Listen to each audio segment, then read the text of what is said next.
Gusti ingkang Maha Suci, kula nyuwun pangapura.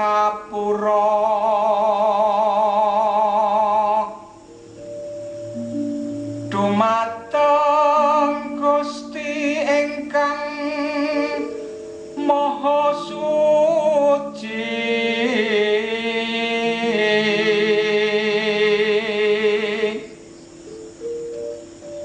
Serola tatola sifatola, kula sejatine satriya nyuwun wicaksana, nyuwun panguwasa,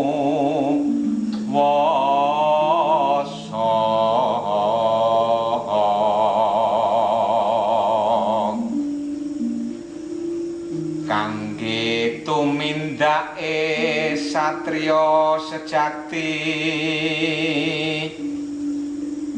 kula nyuwun kangge hanyirnakake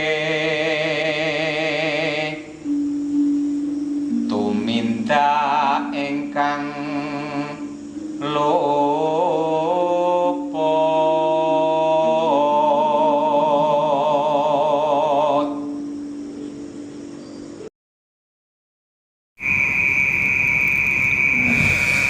Terima kasih bagi saudara-saudaraku semua yang masih setia menemani saya,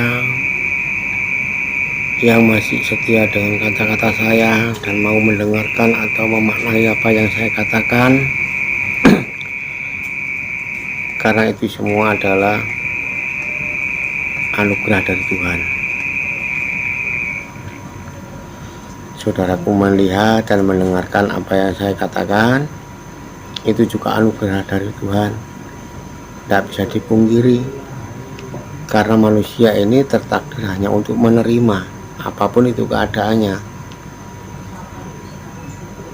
Enak gak enak, susah senang, tinggal kita sebagai manusia harus bisa memilih mana yang baik buat kita, mana yang tidak baik buat kita, mana yang harus kita lakukan dengan dasar kebenaran dan mana yang harus kita tinggalkan dengan dasar kebenaran juga. Di sini saya akan melanjutkan tentang filosofi Jawa yang kemarin sudah saya jelaskan mengenai Bokor, dan sekarang Kencono. Bokor Kencono itu apa? Kemarin sudah saya jelaskan tentang Bokor, sekarang saya jelaskan tentang Kencono. Itu semua juga filosofi Jawa dan mempunyai arti dan makna yang sangat berguna bagi saya, ya, tentunya juga sangat berguna bagi saudara-saudaraku semuanya.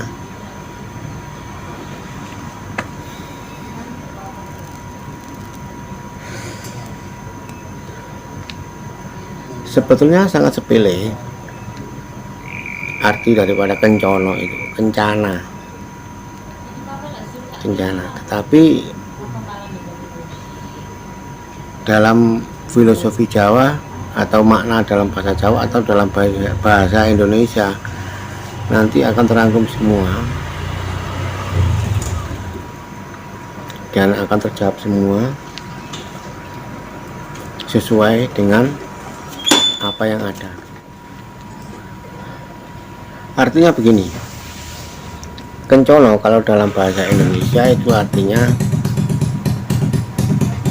seken. Artinya seken itu rapatkan, ya, kenceng nong, rapatkan, rapet nong. Nah, apa yang dirapatkan? apa yang dikencangkan. Kita harus tahu, yaitu kenceng no, co artinya moco, no artinya ono. Ini saya ungkap dalam bahasa Jawa dulu ya. Nanti terjemahnya ke dalam bahasa Indonesia juga akan saya jelaskan. Jadi kenceng no, moco sing ono. Nah,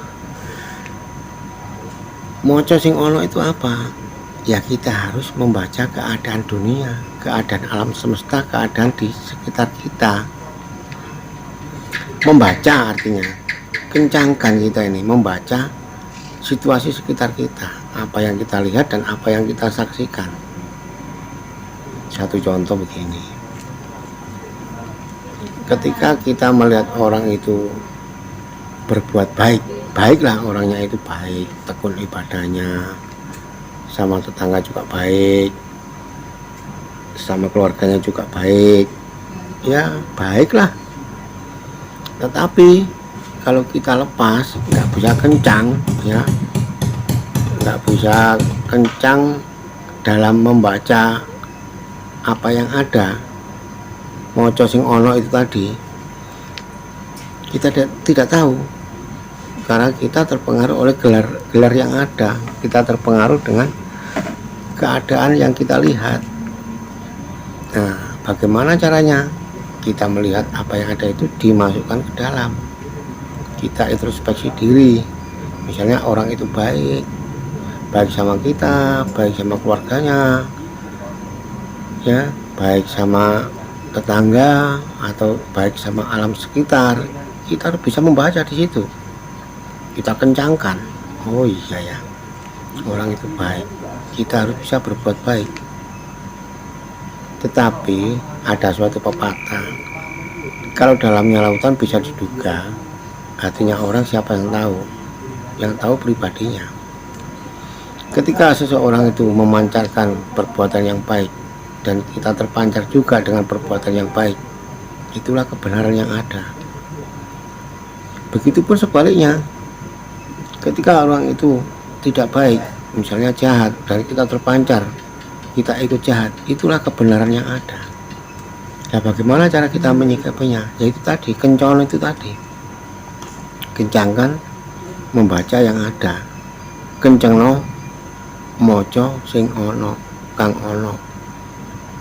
Ketika kita melihat sesuatu, misalnya kita menemukan suatu barang yang sangat berharga, misalkan emas misalnya, dan kita benar-benar membutuhkan untuk kebutuhan kita, tetapi kalau kita lepas, kita nggak bisa kencang, dalam arti kita terpengaruh di situ. Wah, saya menemukan barang ini pas dengan kebutuhan saya, tapi kalau kita tarik ke belakang lagi, bagaimana orang yang kehilangan? Tentunya akan merasa sedih atau merasa susah karena benda itu, misalkan emas lah, karena barang itu atau benda itu ia kumpulkan dari sebagian uang yang ia dapat dari pekerjaannya, kemudian ia belikan itu. Artinya kita bisa merasakan di situ, ketika kita kehilangan, kita sedih apa tidak, kita susah apa tidak. Nah, artinya kencono itu di situ. Kalau secara bentuk, kencono itu mahkota ya, artinya segitu. Jadi kencengno moco sing ono. Makanya manusia ini tersabda menjadi kitab suci sejati adamakno, tanpa tinulis bisa diwaca, tanpa tertulis tapi bisa dibaca. Kita harus peka di situ ya. Jadi kita harus berhati-hati benar dalam perjalanan ini tuh, karena kita di dunia ini, apa sih yang kita cari, apa sih yang kita butuhkan. Ketika kita mencari uang dengan pekerjaan kita, kemudian kita lepas dari itu tadi, bokor tadi ya, lepas dari lindungan Tuhan ya, kita ngambilnya seperti itu, bisa dengan cara mencuri atau menemukan barang dan kita tidak mau introspeksi diri, tidak bisa merasakan bagaimana yang kehilangan itu. Tetapi kalau kita bersama Tuhan, ini bukan milik kita, ya kita ambil, ya kita simpan. Bisa jadi misalnya kita iklankan atau kita kasih tahu kepada siapa yang kehilangan. Soal nanti yang mengambil itu yang berhak atau tidak, itu bukan urusan kita, yaitu urusan mereka dengan Tuhan. Itu. Jadi saya rasa sudah jelas ya apa yang saya sampaikan, bahwa kencono itu kencengno moco sing ono. Kencangkan membaca yang ada situasi sekitar, bacalah tuh, jangan sampai lepas. Kalau di daerah lain ada yang mengatakan seken itu ya kencang itu tadi, artinya begitu. Ya mau bagaimana lagi. Sebetulnya Tuhan nggak minta apa-apa dari kita. Tuhan tidak berharap apa-apa dari kita. Tinggal kita sendiri.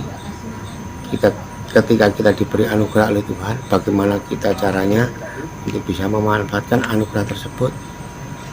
Ada dua jalur kebenaran dan jalur kesalahan. Dalam hidup memang nggak ada salah, nggak ada benar. Karena hidup itu benar-benarnya benar. Hidup nggak pernah salah. Ya, terima kasih. Saya akhiri. Semoga bermanfaat. Wassalamualaikum warahmatullahi wabarakatuh.